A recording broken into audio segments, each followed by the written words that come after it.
السلام علیکم ورحمۃ اللہ وبرکاتہ۔ ہماری گفتگو ہو رہی تھی رسول اللہ صلی اللہ علیہ وآلہ وسلم کی طرف سے رہنمائی، تمام مسائل کا حل، شیطان سے تحفظ اور بیماریوں کا علاج۔ اسی سلسلے میں چند احادیث پہلے بھی آپ کے سامنے بیان کی گئیں،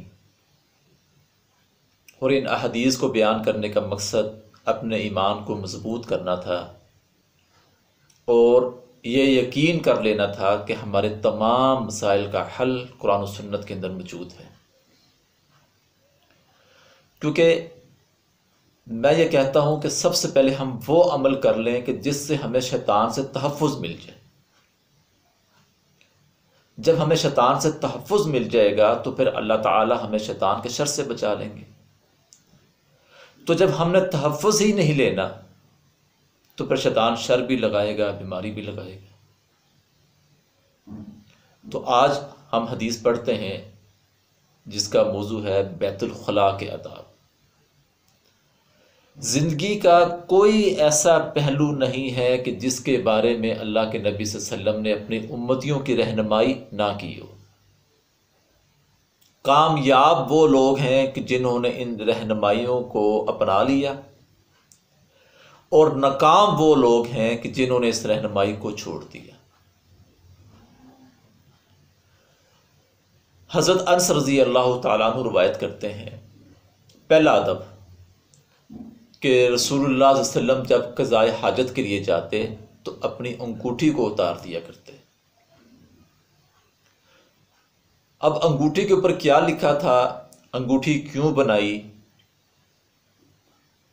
ہوا یہ کہ رسول اللہ صلی اللہ علیہ وسلم نے کسریٰ کو خط لکھا، بادشاہ کو، اور اس نے وہ خط جو ہے نا وہ واپس کر دیا، اور اس نے کہا کہ ہم اس خط کو نہیں پڑھتے جس کے اوپر مہر نہ لگی ہو، اسٹیمپ نہ لگی ہو۔ پھر رسول اللہ صلی اللہ علیہ وسلم نے چاندی کی انگوٹھی بنوائی اور اس کے اوپر اللہ، رسول اور محمد صلی اللہ علیہ وسلم یہ لکھوایا، اور آپ اس کو اسٹیمپ کے طور پر استعمال کیا کرتے تھے۔ لیکن جب آپ قضائے حاجت کے لیے جاتے تو پھر آپ اس کو اتار دیا کرتے۔ اب یہاں سے ہمیں یہ ادب مل رہا ہے کہ کوئی انگوٹھی چاندی کی ہو جس پر اللہ کا رسول کا نام لکھا ہو، کوئی کارڈ ہو، کوئی پیپر ہو جس کے اوپر قرآنی آیات یا اللہ کے رسول کا نام لکھا ہو، تو قضائے حاجت کے لیے جانے سے پہلے اس کو اتار دیا جائے، یا اس پیپر کو، کارڈ کو کہیں پر رکھ کے پھر قضائے حاجت کے لیے جایا جائے۔ دوسرا ادب، چھپ کر، پوشیدہ ہو کر، لوگوں سے دور ہو کر کہ کوئی دیکھے نہ۔ جابر رضی اللہ تعالیٰ عنہ فرماتے ہیں کہ آپ صلی اللہ علیہ وسلم قضائے حاجت کے لیے جب جاتے تو اتنے دور چلے جاتے تاکہ لوگ آپ کو نہ دیکھ سکیں۔ اور تیسرا ادب یہ ہے کہ جب بیت الخلاء میں جایا جائے تو پھر دعا پڑھی جائے جانے سے پہلے، بسم اللہ، اللہم انی اعوذ بک من الخبث والخبائث، پھر اپنا بایاں قدم رکھا جائے۔ اب اس دعا کی برکت سے کیا ہوگا؟ آپ کو اللہ تعالی شیطان کے شر سے محفوظ فرما دیں گے۔ تحفظ ہو جائے گا کہ شیطان آپ کو دیکھ ہی نہیں سکے گا۔ جب وہ آپ کو دیکھ ہی نہیں سکے گا تو پھر وہ آپ کو مس بھی نہیں کر سکتا، تکلیف بھی نہیں پہنچا سکتا۔ اور جب آپ دعا پڑھ کر بایاں قدم پہلے رکھ کے جائیں گے تو یہ عمل بھی آپ کے لیے اجر کا باعث بن جائے گا، آپ کے کھاتے میں نیکیاں پڑ جائیں گی۔ اور اگر کھلی جگہ ہے تو دعا لازمی پڑھنی ہے۔ اس کے بعد چوتھا ادب یہ ہے کہ قبلے کی طرف نہ منہ کریں اور نہ اپنی پشت کریں۔ اور پانچواں ادب یہ ہے کہ واش روم کے اندر یا قضائے حاجت کرتے ہوئے کسی سے ہم کلام نہ ہوں۔ ہاں، اگر آپ واش روم میں ہیں، کوئی ضرورت پڑ گئی ہے کسی چیز کی، ٹھیک ہے، تو پھر آپ گھر میں آواز دے کر تو وہ آپ لے سکتے ہیں یا ان کو کہہ سکتے ہیں، ٹھیک ہے، ورنہ کسی بھی قسم کا کلام مت کریں۔ اور جب آپ باہر نکلیں تو پھر دایاں قدم رکھیں، پھر دعا پڑھیں غفرانک۔ اب اس کی ڈیٹیل میں انشاءاللہ پھر بات کریں گے، کیونکہ پھر بات ہماری لمبی ہو جائے گی۔ اب دیکھیں، یہ کچھ آداب ہمیں اللہ کے نبی صلی اللہ علیہ وسلم نے بتائے ہیں، جس کے اندر ہمارے مسئلے کا حل بھی نکل آیا کہ ہم نے اگر قضائے حاجت کے لیے جانا ہے، اگر کھلی جگہ ہے تو پھر ہم لوگوں سے دور چلے جائیں، وہاں پر بھی ہم دعا کا اہتمام کریں۔ کوئی ایسا پیپر یا انگوٹھی جس پر اللہ یا اللہ کے رسول کا نام لکھا ہوا ہے وہ ہم رکھ کے جائیں۔ اگر ہم نے واش روم میں جانا ہے پھر بھی ہم ان چیزوں کو اتار کے رکھ کے جائیں۔ پہلے بایاں قدم رکھیں، پھر دعا کو پڑھیں، اللہ ہمیں شیطان سے تحفظ دے دیں گے۔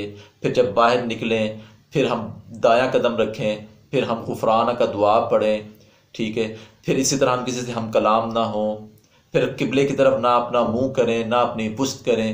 یہ تمام رہنمائی ہماری ہو رہی ہے۔ اچھا، یہودی کہتے تھے مسلمانوں کو کہ تمہارے پیغمبر صلی اللہ علیہ وسلم نے تو تمہیں تو بیت الخلاء کے بھی آداب بتا دیے۔ ہائے افسوس، یہودیوں کو پتہ چل گیا لیکن آج کے مسلمانوں کو پتہ نہ چل سکا۔ جہاں منہ اٹھایا رستے میں آپ نے واش روم کر دی، جبکہ رسول اللہ صلی اللہ علیہ وسلم نے بڑی سختی سے منع فرمایا ہے کہ لوگوں کے رستوں کے اوپر اس طرح کے کام نہ کیا کرو۔ پھر استنجا بھی نہیں کرنا، وجود بھی نہ پاک، کپڑے بھی نہ پاک۔ پھر اگر بیت الخلاء میں جانا ہے دعا کا اہتمام نہیں کرنا۔ پھر لوگ ہم سے مسئلہ پوچھتے ہیں، قاری صاحب وہ دوپٹہ لے کے واش روم میں چلے جائیں، بال کھلے تو نہیں ہوں گے؟ میں کہتا ہوں بال کھلے بھی ہوں کوئی مسئلہ نہیں ہے، دوپٹہ نہیں بھی لیا ہو کوئی مسئلہ نہیں ہے۔ آپ نے جب دعا پڑھ لی ہے تو پھر شیطان سے تحفظ ہو چکا ہے۔ اور اگر آپ برقع پہن کے بھی چلے جائیں گے نا، یا آپ پگڑی پہن کے رومال ڈال کے بھی چلے جائیں گے اور دعا کا اہتمام نہیں کریں گے تو شیطان کے شر سے نہیں بچ سکتے۔ رہنمائی لیں گے تو اس میں کیا ہے؟ اجر ہے اور شیطان سے تحفظ ہے۔ جب رہنمائی کو چھوڑیں گے تو پھر میں آپ کو بتاتا ہوں کہ میرے پاس اس طرح کے لاتعداد کیسز آ چکے ہیں کہ گھر والے بتاتے ہیں کہ سب ہماری یہ بیٹی، ہمارا یہ بیٹا واش روم میں جاتا ہے، کتنی دیر واش روم میں بیٹھا رہتا ہے، خود سے باتیں کرتا ہے۔ پھر جب ہم اس مریض سے پوچھتے ہیں تو وہ کہتا ہے پتہ ہی نہیں چلتا، کتنی دیر میں سوچتا رہتا ہوں۔ پھر جب وہ ہاتھ دھوتے ہیں تسلی نہیں ہوتی، غسل کرتے ہیں تسلی نہیں ہوتی۔ یہ کیا ہے؟ یہ اس رہنمائی کو چھوڑنے کا نقصان ہے۔ تو یہ کچھ بیت الخلاء کے آداب تھے جو آپ کے سامنے بیان کیے۔ اللہ سے دعا ہے اللہ تعالی ہمیں عمل کی توفیق عطا فرمائے۔